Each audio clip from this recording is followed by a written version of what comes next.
کہتے ہیں محبت جرم نہیں ہوتی، مگر کچھ علاقوں میں یہ جرم ایسا ہے جس کی سزا موت ہے، اور وہ بھی کسی عدالت سے نہیں بلکہ غیرت کے نام پر۔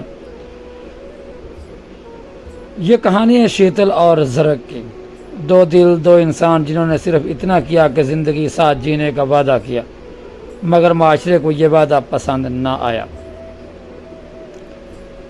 شیتل صرف 24 سال کی، ایک بلوچ قبیلے سے تعلق رکھنے والی، محبت کے جذبات کو دل میں بسائے، قرآن کو ہاتھ میں لیے اپنے محبوب زرگ کے ساتھ نکاح کیا، نہ چوری چھپے نہ بدکاری سے، بس عزت سے، اللہ کے نام پر۔ مگر عزت کی تعریف قبیلے والوں کے ہاں کچھ اور تھی، اور ان کی غیرت، وہ اس نکاح کو بے غیرتی سمجھتے تھے۔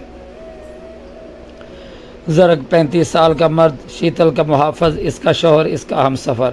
اس نے چاہا کہ وہ اسے عزت دے، نام دے، مگر قبیلے نے اس نام پر سزائے موت سنا دی۔ 1.5 سال بعد قبیلوں والوں نے انہیں دعوت پر بلایا، لیکن یہ دعوت کھانے کی نہیں مرنے کی تھی۔ گاڑیوں کا قافلہ انہیں ایک چٹیل میدان پر لے کر پہنچا، جہاں 19 بلوچ مرد پہلے سے موجود ہیں، 5 کے ہاتھوں میں لوڈ بندوقیں ہیں۔ شیتل ایک بڑی سی چادر میں لپٹی ہوئی، ہاتھ میں قرآن لیے خاموشی سے گاڑی سے اترتی ہے، نہ لبوں پر کوئی چیخ، نہ آنکھوں میں التجا، نہ قدموں میں لرغش، بس ایک سکون، ایک خاموشی، ایک اعلان، صرف گولی مارنے کی اجازت ہے۔ کیا یہ الفاظ کسی اور کے ہوتے؟ شاید نہیں۔ اسے پتا تھا کہ فیصلہ ہو چکا ہے، اس لیے وہ خود چل کر آگے بڑھی، جیسے کوئی شہید اپنی قربانی دینے جا رہا ہو۔ پھر صرف ایک نہیں، 9 گولیاں اس کے جسم پر اتار دی گئیں۔ زمین سرخ ہو گئی، ہوا میں خاموشی پھیل گئی، مگر غیرت کے علمدار خوش ہوتے رہے۔ پھر زرگ کی باری آئی، اسے 2 گنا گولیاں مار کر مٹی میں دفن کر دیا گیا۔ محبت کی سزا موت، نکاح کی قیمت قبر۔ کیا یہ غیرت تھی جو اپنی ہی بیٹی کو سب کے سامنے مار دیا؟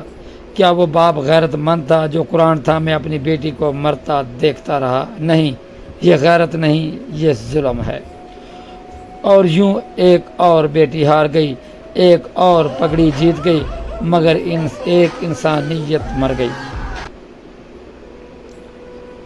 اگر یہ کہانی آپ کے دل کو چھو گئی ہو تو اسے شیئر ضرور کیجیے گا، کیونکہ شاید ایک آواز ایک زندگی بچا سکے، اور میرے چینل کو سبسکرائب ضرور کیجیے گا۔